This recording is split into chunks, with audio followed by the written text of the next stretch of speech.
In the early hours of Saturday, March 15th, 2025, the world awoke to a dramatic escalation in the Middle East. To all Houthi terrorists, your time is up, and your attacks must stop, starting today. If they don't, hell will rain down upon you like nothing you have ever seen before. Under the cover of darkness, U.S. forces launched a series of precision airstrikes against Iran-backed Houthi rebels in Yemen. These strikes targeted radar installations, air defenses, and missile systems. The operation was a direct response to escalating Houthi attacks on international shipping in the Red Sea, a vital artery for global commerce. Houthi attacks on American ships and aircraft will not be tolerated, and the White House released images of President Trump overseeing the operation, underscoring the gravity of the situation. Iran, the primary backer of the Houthi rebels, condemned the strikes, warning of a decisive and destructive response if threatened. Tragically, reports indicate that the initial strikes resulted in at least 31 deaths and up to 100 injuries, many of whom were civilians. The Houthis have vowed retaliation, declaring their readiness to escalate in response to the U.S. The international community watches with bated breath as tensions in the Middle East reach a boiling point, uncertain of what the coming days may hold. As the situation unfolds, the world stands on the precipice, hoping for de-escalation but preparing for the unknown.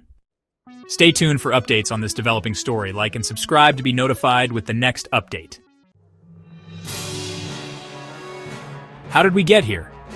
A shadow war is raging in the Middle East, a conflict hidden in the deserts of Yemen, controlled by a group once seen as rebels, now feared as a growing military force, backed by one of the most powerful nations in the region. Who are the Houthis, and how did they become a threat to global stability? Stay with us as we uncover the secret war that changed the balance of power in the Middle East. To understand the Houthis, we must go back to the mountains of northern Yemen. The Houthis emerged from Yemen's mountains, once seen as a minor rebellion, but they had bigger plans. The Houthis traced their roots to the Zaydi Shia sect, a branch of Islam that ruled parts of Yemen for over 1,000 years. But in the 1990s, Saudi-backed Sunni influence began growing, threatening their way of life. In response, a young cleric named Hussein al-Houthi formed a movement, Ansar Allah, supporters of God. Hussein al-Houthi. We must resist foreign influence. We must reclaim our dignity. But soon, this wasn't just a cultural movement. It became an armed rebellion. In 2004, Yemeni forces moved to crush the Houthis. But what began as a small conflict quickly spiraled into a bloody insurgency. Hussein al-Houthi's death didn't stop the movement. It made them stronger. By 2010, they were at war with both Yemen and Saudi Arabia. 2004, Hussein al-Houthi is killed, but his followers vow revenge. 2009. The Houthis fight 6 brutal wars against the Yemeni government. By 2010, the conflict draws in Saudi Arabia, leading to airstrikes against Houthi fighters. Just when it seemed the Houthis were defeated, history took a shocking turn.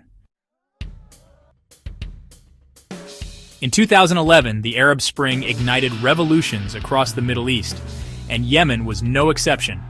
The Houthis seized an opportunity. The Arab Spring left Yemen vulnerable, and in 2014, they marched into the capital.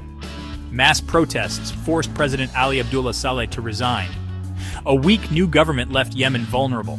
The Houthis seized the moment, expanding their territory and marching toward the capital, Sana'a. In 2015, the unthinkable happened. The Houthis seized control of the Yemeni government. Their slogan, "Death to America, death to Israel, curse on the Jews, victory to Islam." Be sure to smash the like and subscribe buttons now. I upload 3 videos every week and you don't want to miss them. Now let's continue. With the Houthis in power, the world watched in shock. But one country refused to accept this: Saudi Arabia. With Yemen in chaos, the Houthis became a tool for Iran. And in response, Saudi Arabia launched a war to destroy them. In 2015, Saudi Arabia launches Operation Decisive Storm, a massive bombing campaign to crush the Houthis. But this was no longer just a Yemeni civil war. It became a proxy war between Iran and Saudi Arabia.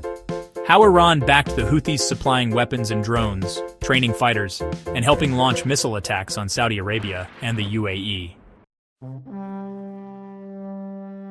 Today, Yemen remains a battlefield. The Houthis are more powerful than ever, and the world wonders, how will this end? Today the Houthis are more powerful than ever. The question is, where does this war lead next? Houthi missile attacks on US and Saudi forces, ongoing peace talks failing, Iran deepening its influence. Will this war drag the world into another Middle East crisis? Or will diplomacy prevail? The answer may change everything. Let us know your thoughts in the comments. Subscribe for more deep dives into world conflicts.